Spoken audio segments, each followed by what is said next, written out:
Ciao a tutti ragazzi, bentornati. Oggi facciamo una ricetta molto veloce, gustosissima.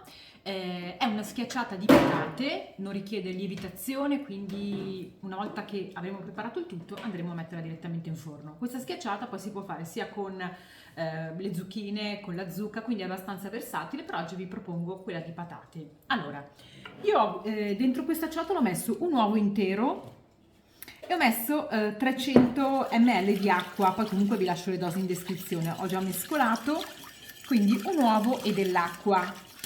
È fatta veramente con ingredienti poveri che comunque abbiamo in casa, quindi veramente si può fare secondo me in qualsiasi momento. Allora, poi abbiamo 50 ml di olio, andiamo a metterlo dentro. Mescoliamo per bene. Dicevo appunto si può fare in qualsiasi momento perché sono bene o male ingredienti che abbiamo quasi sempre in casa, comunque qualche verdura o ortaggio ce l'abbiamo. Poi andiamo a mettere, allora intanto aggiustiamo, mettiamo già il sale, mettiamo 2 cucchiaini, non colmi, ecco. Poi mettiamo del pepe, se vi piace. Andiamo già a miscelare dentro l'acqua e mettiamo anche del rosmarino. Io metto qui quello in polvere, poi una volta che andrò a mettere il tutto nella teglia andrò a mettere magari il rosmarino quello in rametti, però qua preferisco quello in polvere.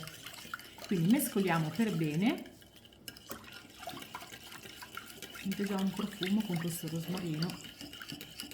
Poi andiamo ad aggiungere, allora io qui ho 200 g di farina 00 e 50 g di formaggio grattugiato. Potete usare anche un pecorino, però ovviamente vi darà un sapore più forte, oppure della scamorza grattugiata. Io ho messo del formaggio grana.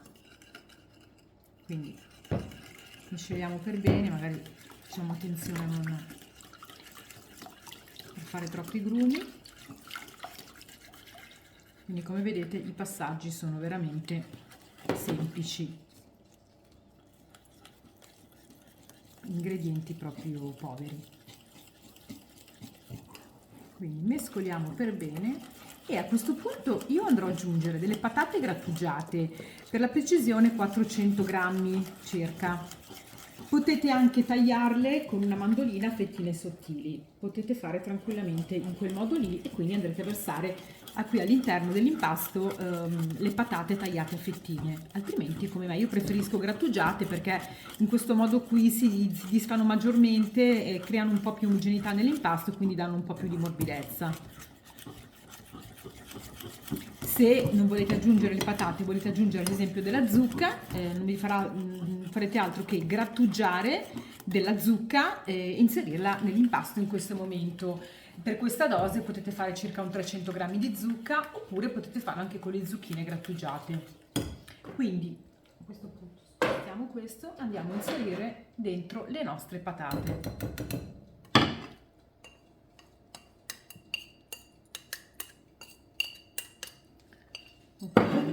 Prendiamo un cucchiaio e mescoliamo.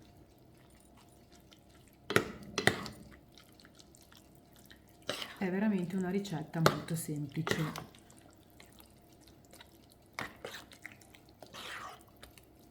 Quindi potete aggiungere spezie che volete, io ho aggiunto solamente del rosmarino, però se avete dell'origano potete aggiungere anche quello, pepe, sale, e direi ecco che per quanto riguarda le patate va già bene così. Quindi adesso che cosa facciamo noi? Prendiamo il nostro impasto e lo andiamo a mettere in una teglia, come andrò a fare io adesso, rivestita con carta da forno. Quindi adesso mi sposto tutti gli ingredienti e la inseriamo dentro la teglia. Quindi, allora abbiamo rivestito la nostra teglia di carta da forno. Io l'ho oleata, in modo tale da far aderire meglio la carta da forno. Potete usare anche una teglia oleata e infarinata senza mettere la carta da forno, come preferite. Quindi prendiamo il nostro impasto.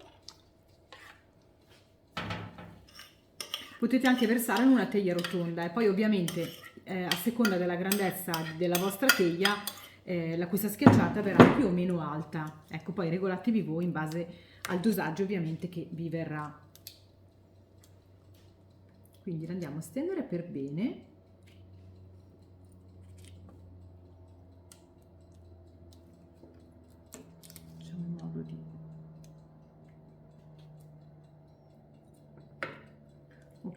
quindi cosa facciamo?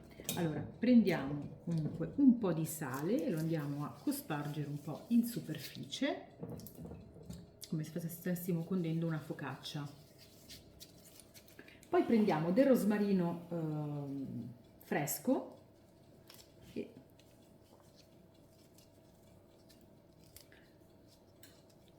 andiamo a mettere sulla base della nostra schiacciata.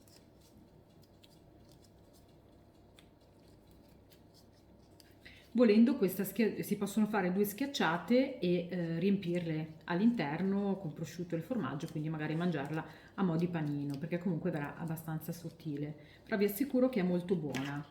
Come vedete semplice, ma vedrete di grande effetto. Vi assicuro che avrà un bel successo se la porterete a tavola. Quindi osserviamo, direi di mettere ancora un po' di rosmarino, di abbondare, perché comunque ci sta benissimo con le patate.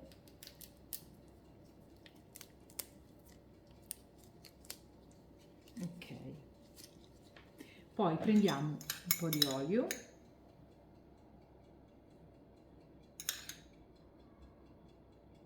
qualche goccia qua e là,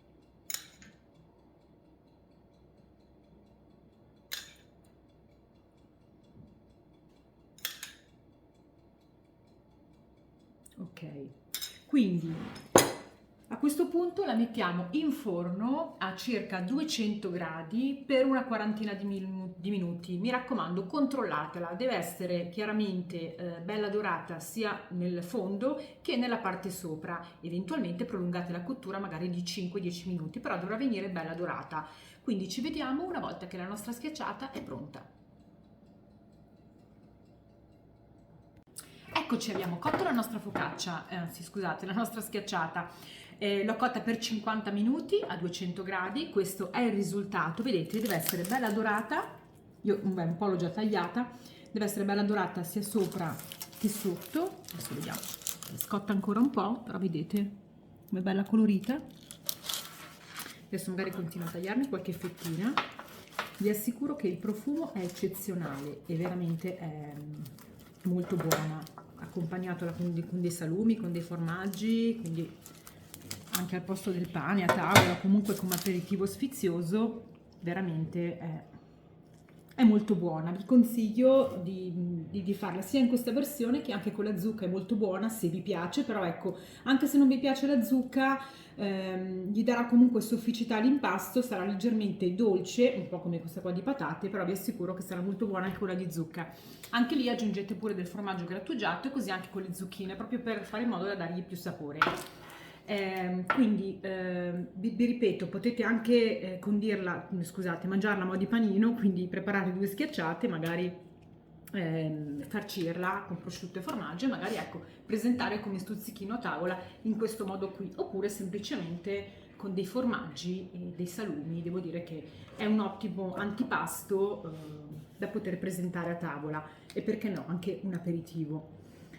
Quindi io vi invito a mettere un mi piace se questo video vi è piaciuto, di iscrivervi al canale se non l'avete ancora fatto perché è completamente gratuito e mi raccomando magari condividete anche questa ricetta. Per qualsiasi cosa scrivetemi nei commenti, per qualsiasi dubbio o se avete qualche richiesta di qualche ricetta particolare io sarò lieta di accontentarvi. Quindi noi ci vediamo alla prossima ricetta e mi raccomando iscrivetevi al canale. Ciao a tutti!